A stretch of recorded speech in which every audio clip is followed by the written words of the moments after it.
할렐루야. 살아계신 하나님의 음성 들으시는 복된 새벽 시간 되시길 간절히 소망합니다. 오늘 본문 말씀을 보면 크게 두 가지 이적이 기록되어 있습니다. 첫 번째 이적은 회당장 야이로의 딸, 죽었던 그 야이로의 딸이 살아나는 이적입니다. 두 번째 이적은 12해를 혈루증으로 앓던 여인이 무리 속에서 지나가시던 예수님의 옷자락을 손을 대고 고침을 받는 이적이 기록되어 있습니다. 첫 번째 이적과 두 번째 이적은 사실 하나의 이야기 속에 나타난 두 가지 이적이죠. 오늘 본문 말씀을 보면 많은 사람이 예수님에게로 몰려들었습니다. 그리고 예수님을 따르는 것처럼 보입니다. 그러나 실상은 모두가 마음을 다하고 진심을 다해서 예수님을 따르는 상태는 아니었습니다. 모여든 무리는 두 종류의 부류로 나누어 볼 수 있습니다. 첫 번째 부류는 예수님을 흥미롭게 바라보는 팬과 같은 사람들입니다.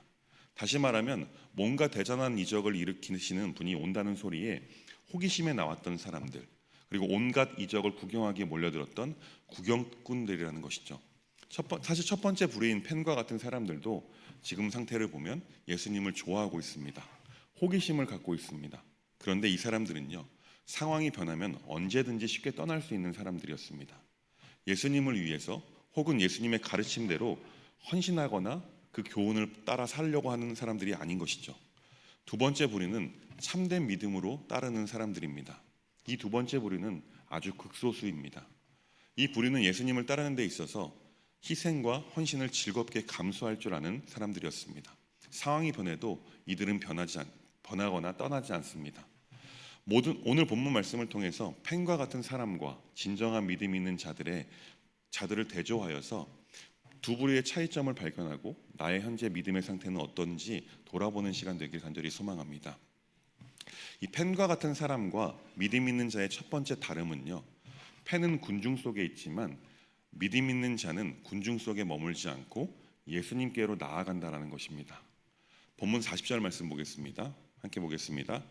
예수께서 돌아오심에 무리가 환영하니 이는 다 기다렸음이로라. 아멘. 이 40절 말씀으로 미뤄 짐작해 보면요, 예수님께서 어디를 가시던 많은 무리가 따랐습니다. 그리고 예수님을 만나기 위해 기다렸고 환영하고 있었음을 알 수 있습니다. 왜 무리가 따르고 기다리고 환영했을까요? 그 무리가 예수님을 예언되어 있던 메시아임을 분명하게 알고 믿고 따르기 위해서 모였을까요? 그렇지 않습니다. 군중들은 예수님을 따르는 것처럼 보였지만 그들은 단순한 호기심과 기적을 보기 위한 예수님의 팬과 같은 사람들입니다. 예수님이 어느 지방에 가신다고 소문이 돌면 그 지방에 있던 사람들만 몰려들어서 나왔던 것은 아닙니다. 처음 이적을 봐왔던 수많은 사람들이 처음부터 예수님이 가시는 방향대로 같이 따랐던 사람들도 있었습니다. 그런데 처음부터 따랐던 사람들도, 그리고 그 지방에서 모여든 사람들도 모두 삶이 변하지는 않았습니다. 여전히 따르고 몰려다니고 있지만 전혀 다른 삶을 살려고 노력하는 모습을 보이지 않고 있다는 것이죠. 이러한 사람들은요, 사실 예수님과 전혀 상관없는 사람이라고 볼 수 있습니다. 그 상관없는 사람들 사이에서 예수님에게 직접 나오는 사람이 있었습니다. 믿음은 바로 이것인 것이죠. 예수님께 나아가는 것입니다. 첫 번째 예수님께로 나왔던 사람이 바로 회당장 야이로라는 사람이었습니다. 이 회당장 야이로는 딸이 죽어가는 간절함 때문인지 모르겠지만, 아니면 예수님이 자신의 딸을 반드시 고쳐주실 수 있는 유일한 분이라는 것을 믿었기 때문인지 모르겠지만, 개인적으로는 두 가지 마음이 다 있었을 것입니다. 어떤 마음이었든 우리 예수님께서 간절함으로 자신 앞에 무릎 꿇고 있는 야이로의 마음을 보시고 마음이 움직이셔서 그의 집으로 가시기로 결정하셨습니다. 그리고 함께 걸음을 옮기셨습니다. 그렇습니다. 야이로는요, 믿음을 가지고 예수님에게로 나갔습니다. 그러나 믿음 없는 군중들은 그저 주변에 머물 뿐이었습니다. 주변에 머무는 사람들도 예수님을 좋아하긴 합니다. 그러나 예수님 앞에 나아가기 전에는 예수님과 전혀 상관없는 사람입니다. 그러나 회당장 야이로는 그 군중들 사이에서 예수님께로 나아가 자신의 처지와 상황을 이야기했습니다. 그렇기에 예수님과 상관 있는 존재가 될 수 있었던 것입니다. 이것이 믿음 있는 자와 팬의 차이인 것이죠. 예수님 앞에 나아가는 것과 바라보는 것을 요즘 시대로 표현해 보면요, 이런 것입니다. 팬과 같은 사람들은 편한 자리에서, 그냥 자신이 머무는 자리에서 예수님의 말씀을 듣긴 합니다. 그런데 듣기만 하는 것이죠. 그러나 믿음 있는 자는 편한 자리에서 머물기를 포기하고 자신의 삶을 걸고 예수님 앞에 나아가는 것입니다. 우리는 신앙생활을 해감에 있어서 군중 속에서 서 있는 것만으로 만족하고 있지는 않은지, 아니면 적극적으로 우리 하나님께 예수님 앞에 나아가고 있는 삶을 살고 있는지 고민해 볼 필요가 있다는 것이죠.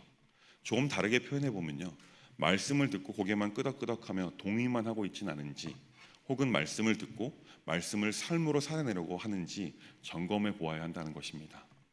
두 번째 펜과 같은 사람과 믿음 있는 자의 두 번째 다름은요, 펜과 같은 사람은 예수님을 그저 스쳐 지나치지만 믿음 있는 자는 예수님을 붙든다는 것입니다. 예수님께서는 야이로와 함께 그의 집으로 걸음을 옮기시고 계십니다. 그때 수많은 사람이 예수님께로 몰려와 동행하게 되었습니다. 사람이 너무 많아서 서로 밀리고 치이고 하는 그런 상황이었죠. 그때 예수님은 자신의 능력이 빠져나가는 것을 느낌을 받으셨습니다. 여기서 믿음 있는 사람의 다름을 발견할 수 있습니다. 바로 혈루증으로 12회를 앓고 있었던 여인이 예수님의 옷자락만 만져도 고침을 받을 것이라는 믿음으로 예수님을 붙든 것입니다. 이 혈루증으로 앓던 여인은 군중 속에서 예수님을 바라보는 데 그치지 않고 믿음으로 나아가 예수님의 옷자락을 붙든 것이죠. 당시 상황에서는요, 이 여인은 부정환자로 간주되어 공개적으로 나설 수 있는 상황이 아니었습니다. 그러나 자신의 병을 고쳐줄 수 있는 유일한 분이 예수님이심을 믿음으로 확신하며 군중들 사이에서 정말 힘들었겠지만 예수님 앞에 나아가 그 뒤에서 옷자락을 붙든 것입니다. 그런데 생각해 볼 것은 주변에 수많은 사람들이 있어서 수많은 이들이 예수님과 접촉을 부득불 했을 것입니다. 그러나 예수님께서는요, 이전은 아무런 느낌도 받지 못하셨습니다. 그러나 12회를 혈루증으로 앓던 여인과의 접촉은 달랐던 것이죠. 왜 그런 차이가 있었을까요? 펜과 같은 사람들은 예수님을 그냥 스쳐 지나가지만 믿음 있는 자는 예수님을 의지하고 믿음으로 붙든다는 것입니다. 너무나 극명한 차이죠. 오늘날에도 우리는 교회를 다니고 예배를 참석합니다. 그러나 단순히 종교적인 행위에 머무르며 살고 있는 사람들이 얼마나 많은지 모릅니다. 그러나 진정한 믿음을 가지고 있는 사람들은요, 예수님을, 하나님을 스쳐 지나가는 것이 아니라 그분을 붙들고 살아가야 한다는 것입니다. 사랑하는 여러분, 교회에 나와 예배를 드리고 우리가 말씀을 똑같이 듣습니다. 그런데 삶의 변화가 없다면 예수님을 스쳐 지나가고 있는 사람과 같지는 않은지 깊이 있게 자신을 성찰해 볼 필요가 있습니다. 진정한 믿음의 사람은요, 예배를 통해 하나님을 만나야 됩니다. 그리고 그 말씀을 듣고 말씀을 삶으로 살아내려고 최선을 다해 노력하는 삶을 살아야 합니다. 그러다 보면 자연스럽게 삶이 변화되는 것 아니겠습니까? 하나님의 그 말씀대로 살아가는 것이 바로 하나님께서 원하시는 삶이고 하나님의 마음을 기쁘시게 하는 삶임을 기억하시기 바랍니다. 세 번째, 펜과 같은 사람과 믿음 있는 사람의 다름은요, 펜은 상황을 보고 낙심하지만 믿음 있는 사람은 상황이 아니라 말씀을 붙든다는 것입니다. 49절 말씀 보겠습니다. 49절 말씀 함께 읽겠습니다. 함께 읽습니다. 아직 말씀하실 때에 회당장의 집에서 사람이 와서 말하되 당신의 딸이 죽었나이다. 선생님을 더 괴롭게 하지 마소서 하거늘. 혈루증으로 앓던 여인과의 대화가 끝나기도 전에 회당장에 야이로의 하인이 와서 그의 딸이 죽었다는 소식을 전했습니다. 그때 사람들은 더 이상 선생님을 괴롭게 하지 말라고 말합니다. 이 말씀은 더 이상 희망이 없다는 것입니다. 이미 죽어버렸기 때문에 더 이상 희망이 보이지 않는다는 것이죠. 그러나 예수님은 말씀하셨습니다. 두려워하지 말고 믿기만 하라고 말입니다. 야이로는 인간적으로 낙심할 수밖에 없는 상황이었지만 예수님의 말씀을 믿고 따랐습니다. 결국 예수님께서 말씀하신 것처럼 예수님은 그의 딸을 살려주셨습니다. 그렇습니다. 펜은 상황이 어려지면 낙심하고 떠나갑니다. 그러나 믿음 있는 자는 말씀은 끝까지 붙든다는 것입니다. 우리도 삶을 살아가면서 어려운 상황이 놓일 때가 있을 것입니다. 우리가 아무리 기도해도 응답이 없습니다. 삶이 뜻대로 풀리지 않는 상황을 마주할 때 믿음의 여부를 확인할 수가 있는 것이죠. 믿음 있는 사람은 이러한 상황 가운데 상황이 아니라 하나님의 말씀을 끝까지 붙들고 인내하면서 살아간다는 것입니다. 왜냐하면 하나님의 때에 반드시 응답이 있음을 믿기 때문인 것이죠. 사실 그렇지 않습니까? 상황이 안 좋으면 안 좋을수록 다른 것이 아니라 하나님의 말씀을 더욱더 붙들어야 하는 것 아니겠습니까? 사랑하는 여러분, 믿음은요, 기억하십시오. 내 의지로 믿는 것이 아닙니다. 내 의지가 아니라 하나님이 믿을 만한 분이시기 때문에 믿어지게 되는 것이 바로 믿음이라는 것입니다. 그리고 진짜 믿음은요, 더 이상 내 힘과 내 능력으로 할 수 없음을 인정할 때 나타나게 될 줄 믿습니다. 다른 말로는 정말 어쩔 수 없는 상황 앞에 놓여 있을 때 우리의 믿음이 드러나게 된다는 것입니다. 그럴 때라야 우리는 하나님을 붙들 수 있기 때문에 그렇습니다. 회당장 야이로와 같이 12해를 혈루증으로 앓던 여인과 같이 예수님에게로 나아가는 것이 진짜 믿음입니다.